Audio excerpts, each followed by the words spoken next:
दोस्तों, मैंने अपनी गुफा अपने ही बेटे से खुदवा ली। दोस्तों, मेरा नाम दिव्या है और मैं उत्तर प्रदेश से हूँ। मैं विधवा हूँ। मेरी उम्र 33 साल है और मैं पिछले 4 सालों से औजार के लिए तरस रही हूँ। मेरा बेटा रशु जो बाहर पढ़ता है, जिसकी उम्र 19 साल है। मैं काफ़ी मस्त, लंबी, गोरी, खूबसूरत हूँ। एक बार मेरा बेटा रशु मेरे घर गर्मियों की छुट्टियों में रहने आया हुआ था। वो दिखने में मस्त है, उसकी बॉडी अच्छी है।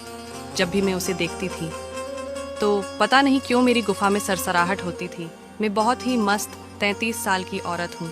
मैं हर समय औजार के लिए बेचैन रहती हूँ, लेकिन विधवा होने से कई साल तक मैंने खुदाई का मज़ा नहीं लिया था और मैं हर समय अपनी गुफा खुदवाने के तरीके सोचती रहती हूँ। मैं रोज़ नहाते समय हस्त उंगली भी करती हूँ, लेकिन इससे भी मेरी भूख लगातार बढ़ ही रही थी। मैं जब भी रश्शू की छाती के बालों को देखती हूँ तो मैं मस्त हो जाती थी। बेटे से खुदवाकर गुफा जवान हो गई। अब रात के 12 बज रहे थे। अब मैं और रश्शू पास पास के रूम में सो रहे थे। उसके रूम की खिड़की खुली हुई थी और अंदर नाइट बल्ब जल रहा था। अब मुझे नींद नहीं आ रही थी। मैं पूरी तरह से मस्त थी और मेरी गुफा का कोना कोना जल रहा था। तभी मैंने सोचा कि टॉयलेट के बाद मेरी गुफा की गर्मी कुछ शांत हो जाएगी, तो मैं टॉयलेट करने को उठी। तो तभी मैंने देखा कि रश्शू के रूम का नाइट बल्ब जल रहा है। फिर मैं टॉयलेट करके लौट कर आई तो मैंने सोचा कि क्यों ना रश्शू को सोते हुए देखते हुए मैं मस्त होकर उंगली कर लूं।